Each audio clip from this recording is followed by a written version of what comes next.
Bienvenue dans un nouvel épisode les amis. Dans cet épisode on va parler coaching, on va parler de la différence qu'il y a entre entraîner des athlètes amateurs et des athlètes professionnels. On va parler de comment faire face à des pathologies spécifiques d'un point de vue entraînement. Comment entraîner un client qui a une pathologie spécifique ou alors comment s'entraîner. Qu'est-ce qu'il faut savoir, quels sont les principes clés à garder en tête. Et finalement on va parler de prise de masse musculaire, comment on peut prendre du muscle de la meilleure des façons, est-ce qu'il faut faire plusieurs séries, est-ce qu'une série suffit, quelles sont les subtilités à garder en tête ici. Avant toute chose, on va commencer par l'annonce de la semaine. Il y a 2 programmes à moins 50% jusqu'à la semaine prochaine les amis, donc il ne vous reste que quelques jours pour profiter du tout. On est le 5 exactement à l'heure où j'enregistre ce podcast jusqu'au 14 avril. Vous pouvez profiter de moins 50% sur le programme Hybrid Strong et sur le programme Hanche Bulletproof, l'un des best-sellers. Hanche Bulletproof, vous connaissez, c'est la spécialité de votre gars Kev. Donc profitez de tout ça, le coupon est dans la description et pour tous ceux qui ont accès à notre adresse email, à notre mailing list, pardonnez-moi, eh bien vous avez tout ça, bien entendu, vous recevez le tout. Et si ce n'est pas le cas, rejoignez ma mailing list dès maintenant. Je le répète également, vous pouvez poser vos questions sans limite de caractère, c'est ce qui me permet de sélectionner le tout et de vous aider de la meilleure des façons. Le lien est dans la description et en tout temps dans ma bio Instagram.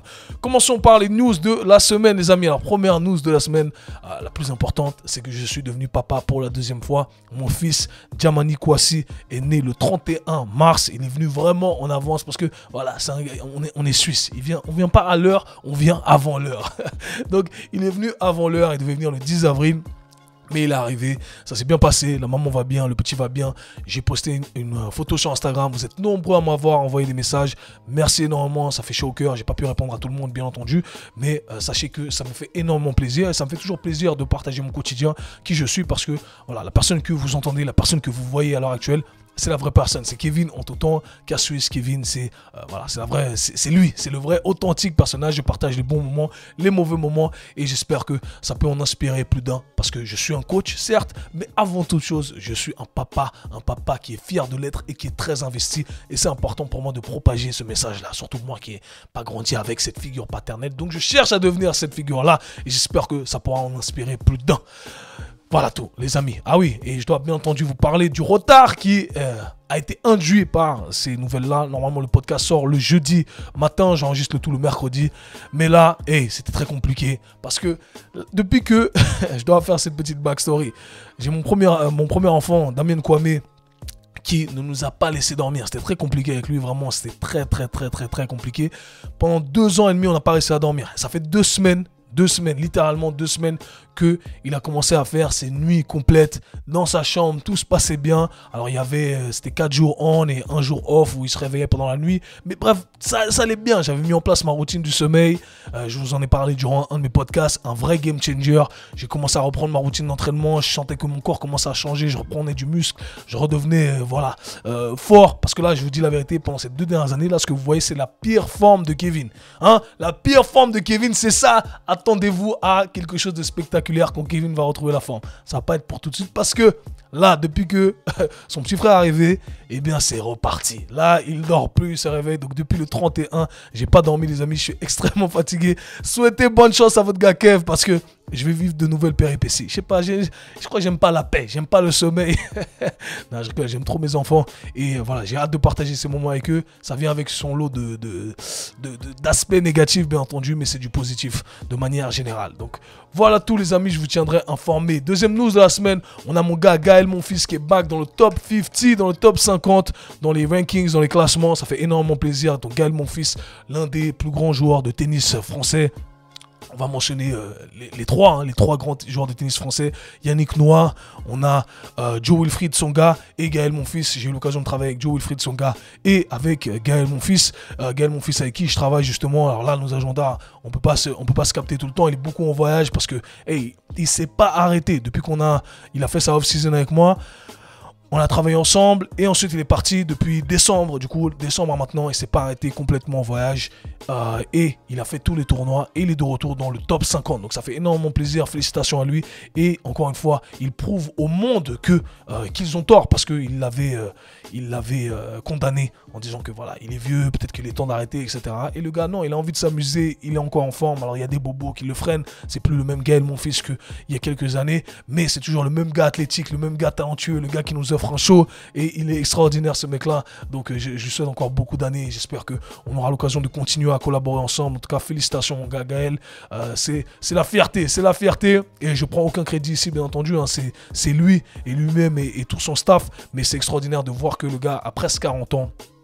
Il est là, il affronte les jeunes, il nous donne un show. On n'a jamais vu ça, c'est un joueur spectaculaire. Franchement, le jour où il va prendre sa retraite, j'espère que le peuple français va lui rendre hommage parce qu'il le mérite. On n'a jamais vu ça dans l'histoire du tennis.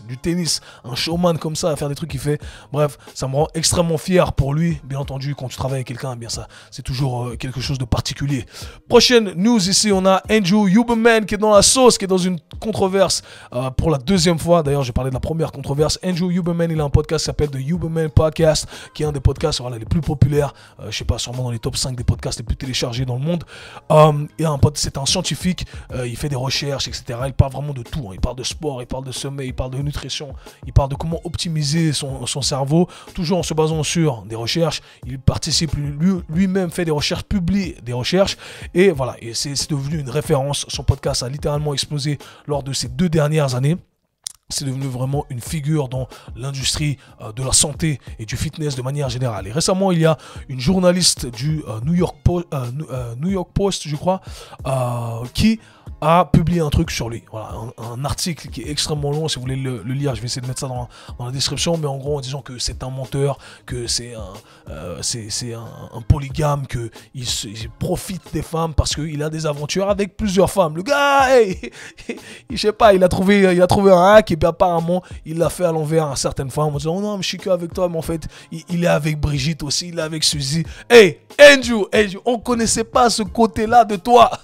Donc, bien entendu, ça choque le monde parce que le gars a l'air carré, sage, etc. Et en fait, le gars, hein, il fait des soirées bizarres. Enfin bref, c'est son côté à lui, il fait ce qu'il veut. Chacun pourra juger le tout comme il le souhaite. Mais en tout cas, ils essaient de le descendre et c'est assez marrant de voir que lorsqu'on est au top, les gens vont chercher à vous descendre et c'est le cas pour lui. C'est pas la première fois, c'est la deuxième fois que ça arrive. Je me rappelle la première controverse, c'était lorsqu'il avait commenté le podcast de Joe Rogan avec Kennedy. Donc Kennedy qui se présente aux élections américaines et qui justement lors du podcast avec Joe Rogan parle de tout et de rien, alors des sujets à controverse bien entendu, et Andrew Huberman il a simplement mis un commentaire en disant ça fait plaisir de voir qu'il y a des candidats aux élections qui s'expriment sur un long format. Et c'est vrai, ça fait plaisir parce que là il n'y a rien d'organisé. Il n'y a pas de prompteur, le gars dit vraiment ce qu'il pense et c'est très intéressant et je pense qu'on a tous envie d'avoir cette transparence là.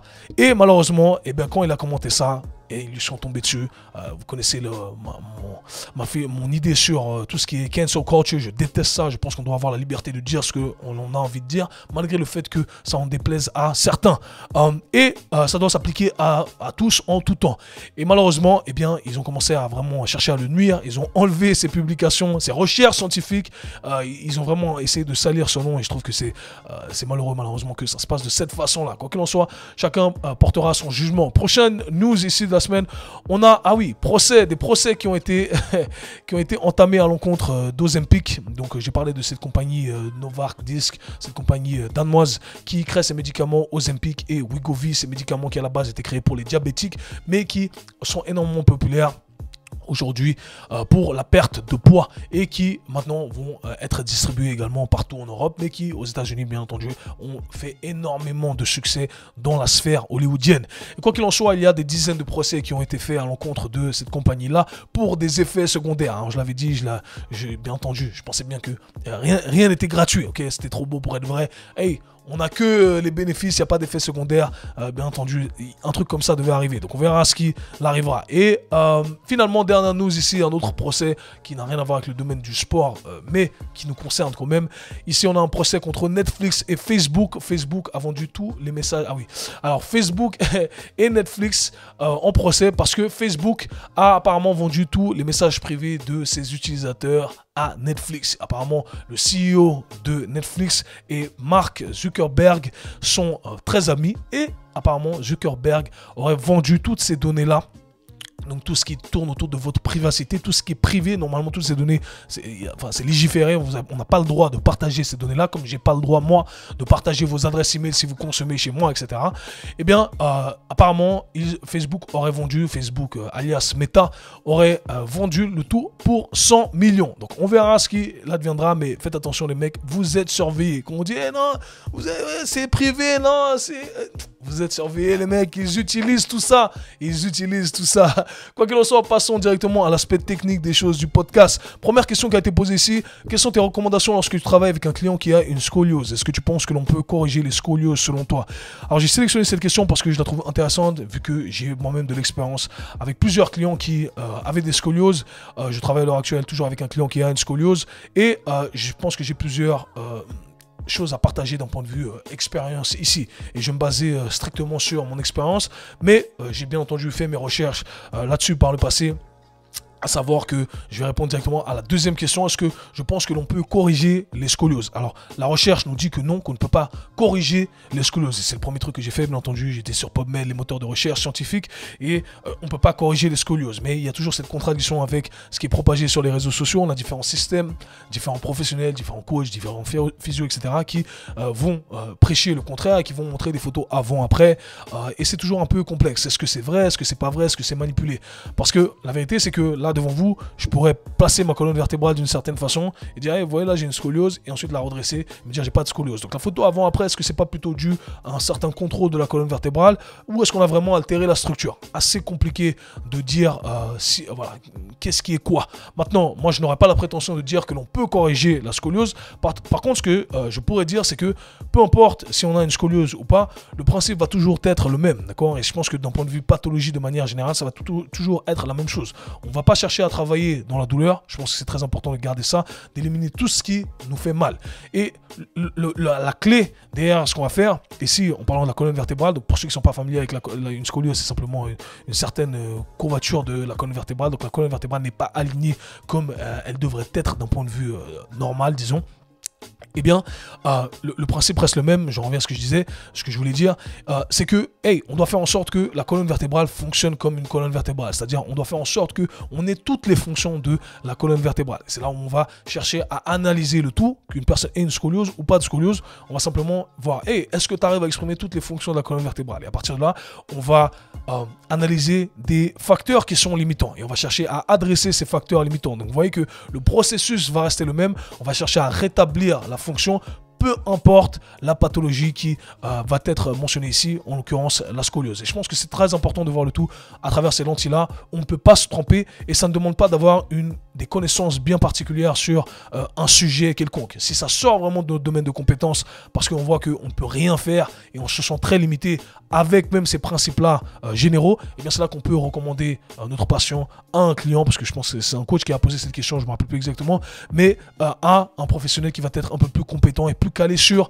ce domaine en particulier, sur cette pathologie en particulier. Mais de manière générale, eh bien c'est ce que je vais recommander ici. Il faut savoir que les scolioses ne sont pas forcément associées à des douleurs, c'est-à-dire qu'il y a des gens qui ont des scolioses qui sont douloureuses et des personnes qui ont des scolioses qui ne sont pas douloureuses du tout. Et selon mon expérience, pour avoir travaillé avec plusieurs personnes qui souffraient de scoliose, avec bien entendu des contextes qui sont différents, des scolioses qui sont plus prononcées, des scolioses qui sont moins prononcées, eh bien à chaque fois ce qui s'est passé, c'est qu'on a soit évaporé complètement les douleurs, les clients n'avaient plus de douleurs. D'ailleurs c'est des clients qui sont des amis à moi aujourd'hui, parce que je vous dis, quand vous travaillez avec des clients et que voilà, ces personnes-là ont vu des médecins et des professionnels de la santé et du sport, et que personne n'a pu les aider, et que vous les aidez, croyez-moi, on crée un lien, on devient inséparable. Et c'est ce qui s'est passé avec nombreux de mes clients.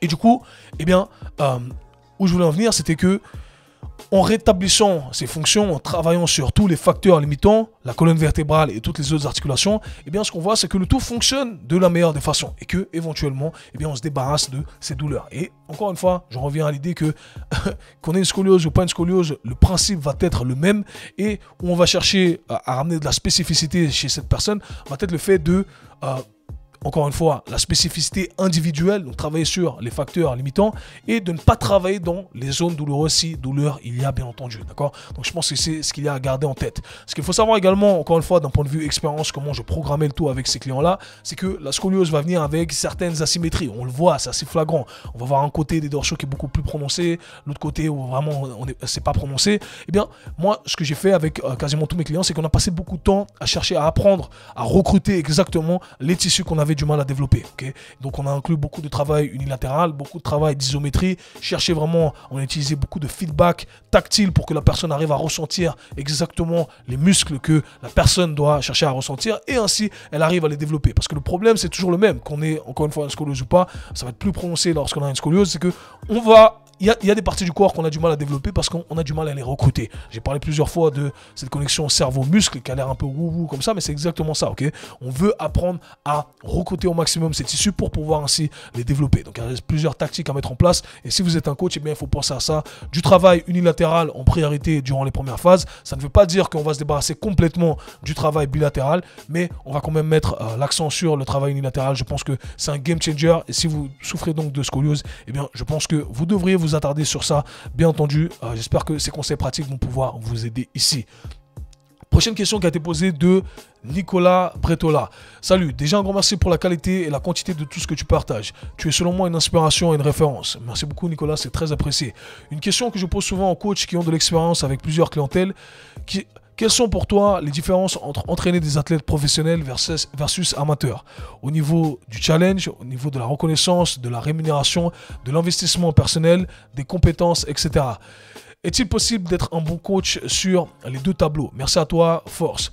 Très bonne question de Nicolas, j'ai sélectionné ici cette question, donc je vais m'adresser principalement aux coachs qui vont écouter ce podcast. Alors, il y a plusieurs points à mentionner ici et je vais essayer de les reprendre un par un pour essayer de ne rien oublier. Mais la première chose à garder en tête, je dirais que lorsque l'on travaille avec des athlètes professionnels ou amateurs ou avec la population générale, je dirais que 80 à 90% du processus va rester le même. Au niveau des évaluations, on cherche à évaluer l'être humain dans un premier temps avant d'évaluer l'athlète. On va chercher à entraîner l'être humain dans un premier temps avant de chercher à entraîner l'athlète. Donc, si on part sur cette base-là, encore une fois, 80% du travail va être quasiment la même chose. Et c'est pour ça que je reviens toujours à ce coup de gueule où je dis qu'on cherche souvent à vous vendre du rêve et on fait faire des trucs farfelus aux athlètes. Alors que non, hey, on fait les trucs de base comme on pourrait les faire pour monsieur, madame, tout le monde. Maintenant, c'est là où on va faire une différence entre les 10% qui restent et les 20% qui restent. Avec des athlètes, on va rajouter du testing qui va être un peu plus visé sur le testing des qualités athlétiques.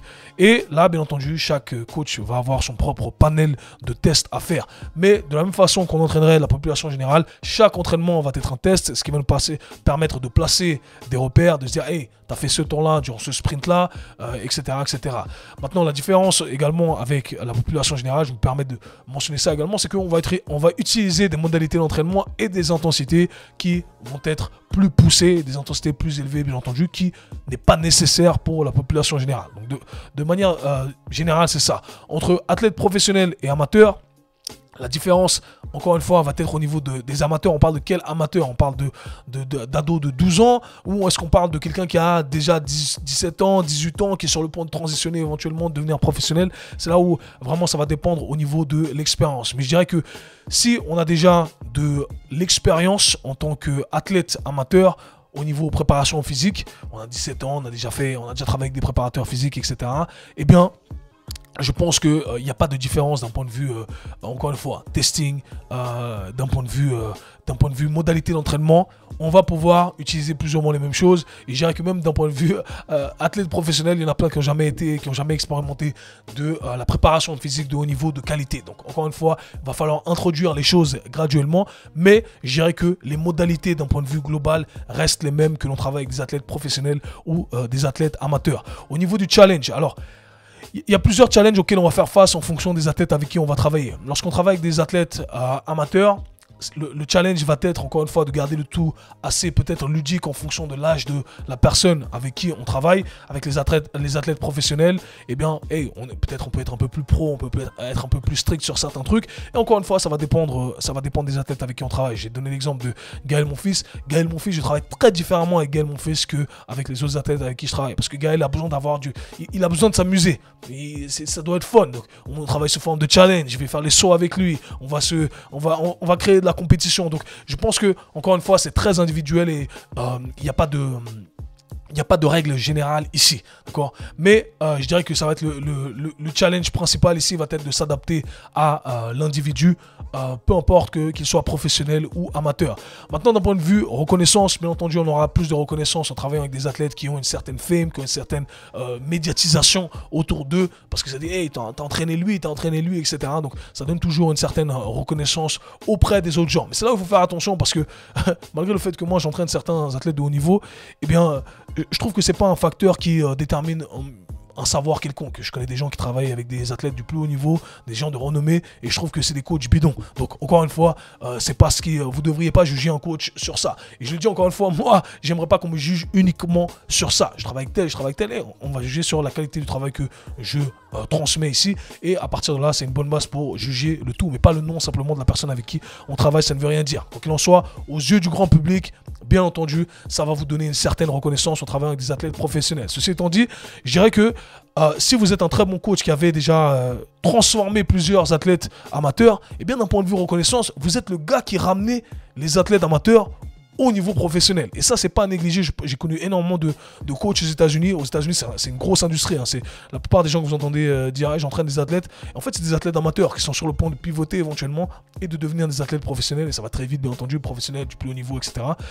Donc, d'un point de vue reconnaissance, ça se joue. Ça va dépendre de votre localisation, je dirais, et de votre capacité justement à ramener ces athlètes au next level. Si je reviens au côté, ce lien entre le challenge et la reconnaissance, si j'essaie de prendre point par point, eh bien, je dirais que d'un point de vue professionnel, c'est beaucoup plus difficile de ramener un athlète au prochain niveau. Et je vais parler des différents challenges qu'on va rencontrer. Mais un athlète amateur, vraiment, on peut créer une différence fondamentale. Parce que l'athlète amateur va être plus engagé. Il va se dire, hey, je dois vraiment atteindre le niveau professionnel. Il y a peut-être des échéances qui sont un peu moins strictes.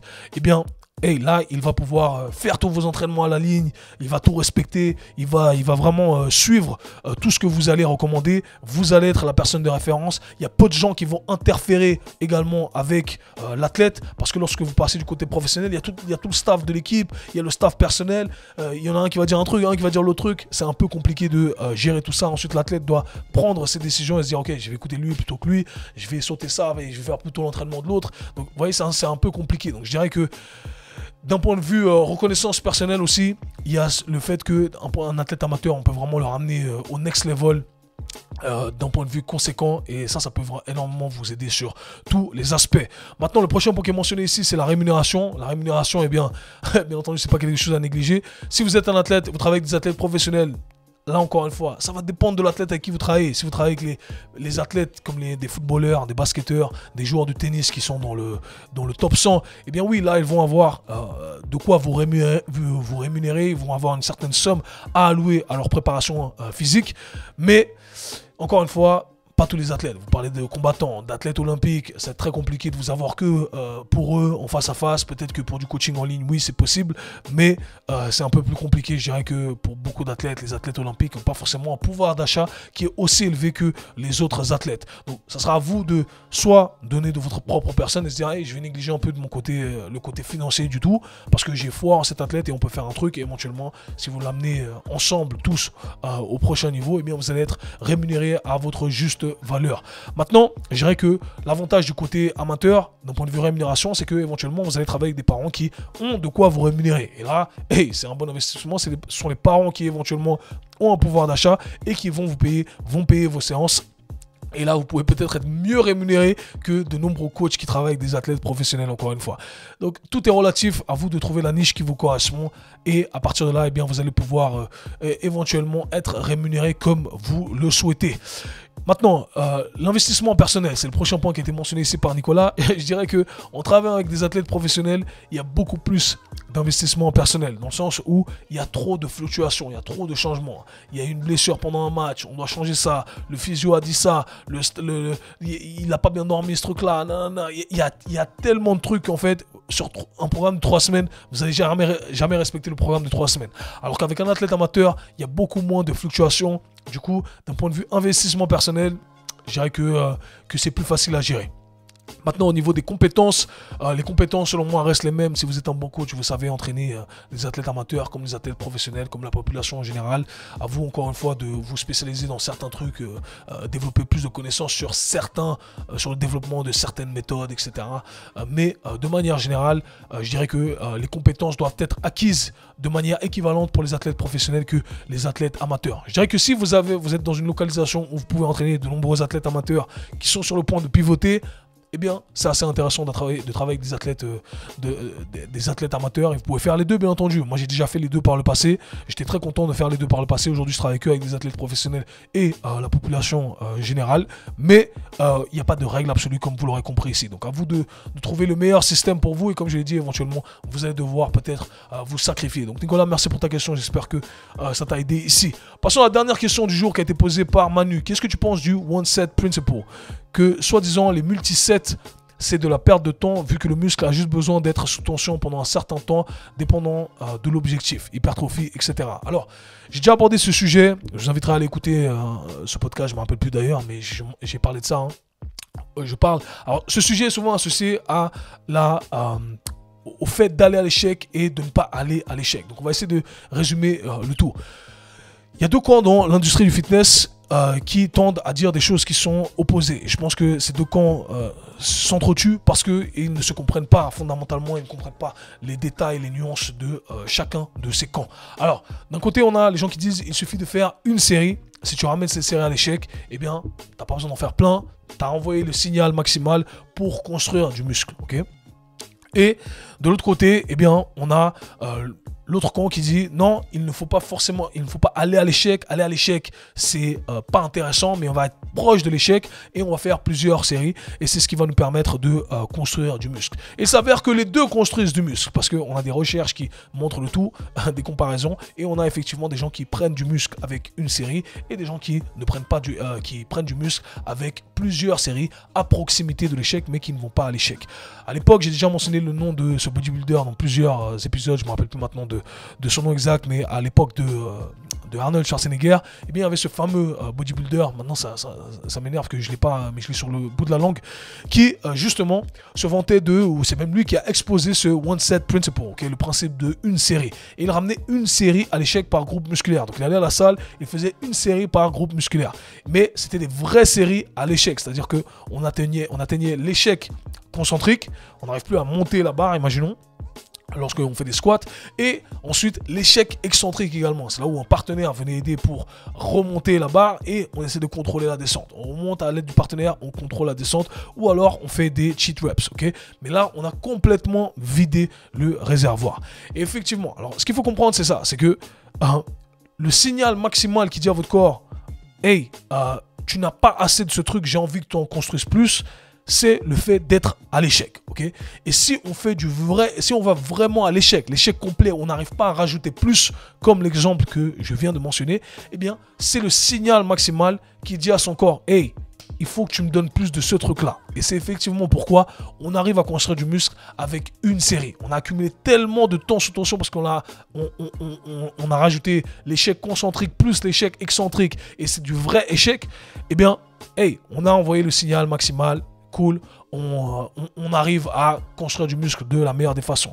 Et on a l'autre camp également qui dit, tu sais quoi, t'as pas besoin d'aller à l'échec parce que l'échec c'est pas bien, l'échec ça fatigue trop, l'échec ça crée plus de dégâts. Encore une fois, pour moi c'est un argument de gens trop fragiles et c'est un argument de gens qui ne comprennent pas fondamentalement l'idée de l'échec, ok?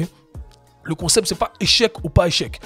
Ce qu'il faut comprendre, c'est ça. C'est échec maximal sur une série ou pas échec. Et là, on fait plusieurs séries. Et ceux qui sont du camp, hey, on doit faire plusieurs séries, bien comprenez que oui, effectivement, on doit faire plusieurs séries. Et lorsqu'on fait plusieurs séries, on ne va pas à l'échec. Donc, vous comprenez que l'idée du one set ici, principle, c'est soit je vais à l'échec complet, soit je vais pas à l'échec complet. Et c'est ça qu'il faut comprendre, c'est la nuance qu'il faut apprécier, que la plupart des gens n'apprécient pas. Je dirais que maintenant, d'un point de vue pratique, pour la plupart des gens, eh bien, on n'est pas obligé d'être figé sur l'idée de faire 8 séries du deuxième camp, là, qui fait 8 séries où on garde 2 à 3 répétitions de l'échec, ou alors qu'une série, on va à l'échec complet. Parce que la plupart des gens, la vérité, c'est que la plupart des gens ne vont pas faire de l'échec, du vrai échec complet, d'accord? Ni d'un point de vue concentrique, et encore moins rajouter les répétitions excentriques. Parce que si vous faites ça, je suis persuadé qu'une série, ça suffit pour développer de la force et pour développer également ses muscles.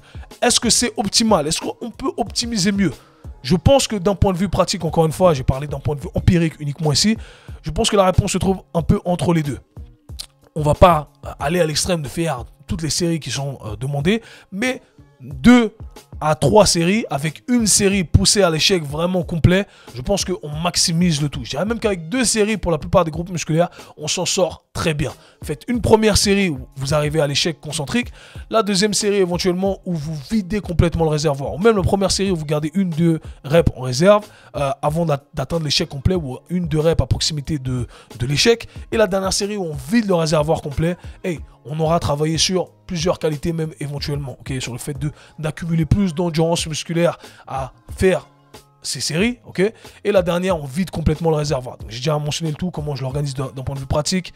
Hey, 2 à 3 séries, je pense que c'est le truc qui est optimal pour la plupart des gens et la plupart des groupes musculaires. Individualisé, bien entendu, mais je dirais que pour 95% des gens, 95% des gens, eh bien, on tombe sur cette idée-là. Maintenant, si vous êtes limité en termes de temps, eh bien, qu'est-ce qu'on doit savoir? Si on comprend qu'on peut le faire avec les deux façons, eh bien, la première façon, si je fais qu'une série, eh bien, je pense que je vais moins bénéficier de l'aspect endurance musculaire. Parce que le fait de faire plusieurs séries, si je me penche dans l'autre camp, à force de faire plusieurs séries, j'accumule aussi une certaine endurance musculaire, une autre qualité qui va être développée à l'intensité qui va être choisie. Okay, alors que si je fais qu'une série, j'ai pas cet aspect-là. D'accord. Maintenant, si je suis limité en termes de temps, je vais utiliser plutôt une série à l'échec. Je sais que j'ai vidé le réservoir et j'ai envoyé le signal maximal pour justement construire du muscle ou développer la chose que je voulais développer. Ok. Donc, je dirais que c'est ce qu'il faut garder en tête de manière générale. J'espère avoir tout couvert ici pour que vous ayez des choses pratiques à utiliser. Quoi qu'il en soit, j'ai déjà fait des épisodes là-dessus. Je vous invite à aller checker tout ça, les amis. Voilà tout pour l'épisode d'aujourd'hui. Encore une fois, merci pour le soutien. Je vous invite à profiter de l'offre de moins 50% sur le programme Hybrid Strong et le programme Hanche Bulletproof. C'est jusqu'à la semaine prochaine. Donc, les amis, ne ratez pas ça. Dans tous les cas, nous, on se voit /parle très bientôt. Peace.